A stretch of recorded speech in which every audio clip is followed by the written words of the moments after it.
কবর বা কবরস্থান সামনে করে মুনাজাত করা যাবে কিনা, করলে শিরিক হবে, করা যাবে না। কবরস্থানকে যদি লক্ষ্য করে কেউ মুনাজাত করে সেটা কি হবে? শিরিক হবে। আর কবরস্থানকে সামনে রেখে যদি আল্লাহর কাছে দোয়া করে সেটা শিরক হবে না ডাইরেক্ট, কিন্তু শিরকের সাথে সাদৃশ্য হবে। দোয়া করবে কার দিকে? আল্লাহর কাছে। যে কোনো দিকে ফিরে করতে পারে, কিন্তু কোনো কবরকে সামনে রেখে করা উচিত না। পশ্চিম দিকে কব থুতু ফেলা যাবে কিনা? না, গুনাহ হবে। মান তাফালা তুজাহাল কিবলাতে জা ইয়াউমাল কিয়ামাতি ওয়া তাফালাতুহু মা বাইনা আইনাইহি। ইবনে হিব্বানের সহিহ সূত্রে বর্ণিত হাদিস, কিবলার দিকে থুতু ফেললে কিয়ামত দিন তার কপালে সে থুতু নিয়ে সে উঠবে। এইজন্য নিচের দিকে ফেলবেন বা বাম দিকে ফেলবেন। সামনের দিকে ফেললে যদি কেবলা হয়, কেবলার দিকে ফেলবেন না। অনেকে বলে বেসিন যদি কেবলার দিকে থাকে, বেসিন থাকে হয়তো নিচের দিকে ফেলা হয়, কেবলার দিকে তো আর ফেলা হয় না, অসুবিধা নেই। নামাজে নিয়ত পড়তে হবে কিনা? নামাইতুয়ান, নামাজে নিয়ত পড়তে হবে না, করতে হবে। একটা পড়া আরেকটা করা। মনে মনে নিয়ত করে আর মুখে নিয়ত পড়ে। মুখে পড়া লাগবে না, শুধু মনে মনে করলেই হবে। আমাদের মসজিদ কমিটি প্রধানরা সপ্তাহে 1 ওয়াক্ত সালাত পড়ে। কমিটি কেমন হওয়া সুন্নত? যে মসজিদ কমিটির সদস্যরা সপ্তাহে 1 ওয়াক্ত করে নামাজ পড়ে, আল্লাহ মাফ করুক, 1-2 ওয়াক্ত পড়ে, শুধু জুমা পড়ে, তারা মসজিদ কমিটির সদস্য হওয়ার, নেতা হওয়ার, দায়িত্বশীল হওয়ার যোগ্যতা তাদের নাই। মসজিদে যা দায়িত্ব পালন করবে, আল্লাহ তাআলা তাদের সম্পর্কে বলেছেন, ইন্নামা ইয়ামুরু মাসাজিদাল্লাহি মান আমানা বিল্লাহি ওয়াল ইয়াউমিল আখির ওয়া আকামাস সালাহ ওয়া আতাজ যাকাহ ওয়া লাম ইয়াখশা ইল্লাল্লাহ।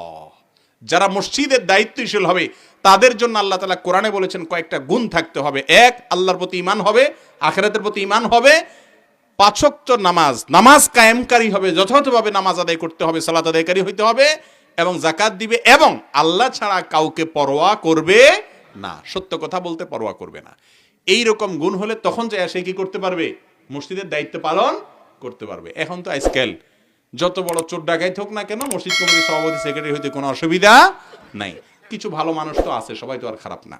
জি, প্রত্যেক মাহফিলের আশেপাশে চুড়ি, ফিতার দোকান সহ বিভিন্ন বেচা কেনা হয়, ছেলে মেয়েদের মেলা বসে। এক্ষেত্রে কি দেখেন, মানুষ মাহফিল উপলক্ষে কেনাকাটা করে, এতে দোষের কিচ্ছু নাই। কিন্তু মুশকিল হলো মাহফিলের চাইতে মেলাটা বেশি জমে। এখানে তো যাক মানুষ টানুষ আছে, উত্তরবঙ্গের কোনো কোনো জায়গায় আমি দেখছি মাহফিলের প্যান্ডেলও যদি 50 জন থাকে, আশপাশের দোকানে থাকে 500 জন, এদিকেও থাকে সেরকম। ঠিক না বে ঠিক? তো এরকম মেলা বানানো ঠিক না। এটা একটা অনুষ্ঠান, দাওয়াতের অনুষ্ঠান। হুজুরের উসিলা দিয়ে জিকির করা যাবে কিনা? না, জিকির কারোর উসিলা দেওয়ার দরকার নাই। সরাসরি আল্লাহর জন্য আপনি জিকির করবেন। আল্লাহ আল্লাহ জিকির করা যাবে কিনা, এটা নিয়ে অনেক আলোচনা আছে, আল্লাহ আল্লাহ জিকির নিয়ে। তবে ইল্লাল্লাহ, শুধু ইল্লাল্লাহ দিয়ে জিকির যেটা, সেটা কোনো হাদিস থেকে আসলে এভাবে দলিল দিয়ে প্রমাণ করা কঠিন, সম্ভব না অলমোস্ট। কিন্তু আল্লাহ আল্লাহ এটাকে অনেকে সাবেত করেন। কিন্তু রাসূল আকরাম সাল্লাল্লাহু আলাইহি সাল্লাম জিকিরের যত ফরম্যাট দিয়েছেন, সেটা হয় সুবহানাল্লাহ, আন্না আলহামদুলিল্লাহ, আন্না আল্লাহু আকবার, আন্না সুবহানাল্লাহ ওয়া বিহামদিহি সুবহানাল্লাহ আযীম, এই জাতীয় জিকিরগুলো তিনি দিয়েছেন। এটাই হলো সুন্নাহ, রাসূল থেকে সাবেত। রাসূল আকরাম সাল্লাল্লাহু আলাইহি সাল্লামের কোনো হাদিস দ্বারায় শুধু আল্লাহ আল্লাহ জিকির 30, 100, 500, 33, 34 এরকম কোনো সংখ্যায় পাওয়া যায় না। লা ইলাহা ইল্লাল্লাহ আছে, সুবহানাল্লাহ আছে, আলহামদুলিল্লাহ আছে, হাদিসে যেগুলো বর্ণিত আছে সেগুলো করবেন। আর হ্যাঁ, আল্লাহর নামের জিকির কথা আল্লাহ কোরআনে বলেছেন, ওয়াসাব্বিহ আপনার ওয়াযকুরিসমা রাব্বিকা, তোমার রবের নামের জিকির করো। এখানে পদ্ধতিটা, এই আয়াত অনুযায়ী পদ্ধতিটা রাসূল সাল্লাল্লাহু আলাইহি সাল্লাম থেকে নিতে হবে। তিনি কিভাবে করেছেন? তিনি শুধুমাত্র আর রহমান আর রহমান আর রহিম আর রহিম এভাবে জিকির করেছেন কিনা? উত্তর হলো না। তিনি করেছেন পূর্ণাঙ্গ জিকির, লা ইলাহা ইল্লাল্লাহ, সুবহানাল্লাহ, এগুলো সবই আল্লাহর নামের কি জিকির। এভাবে করাটা হলো সুন্নাত। গম ধান রাস্তা নেড়ে চলে, রাস্তা নেড়ে চলাচলে ক্ষতি করা জায়েজ কিনা, এটা আমরা বলেছি গতকালকে। মোহাম্মদপুরের মাহফিল ছিল। শহরের মানুষ রাস্তা দখল করে ফুটপাত করে, ফুটপাতে দোকান বসায় শহরে, আর গ্রামে রাস্তা দখল করে ধান নাড়ে, তারপরে খড়ি নাড়ে, রাস্তা দখল করে সেখানে আপনার বালু ফেলায়, ইট ফেলায়।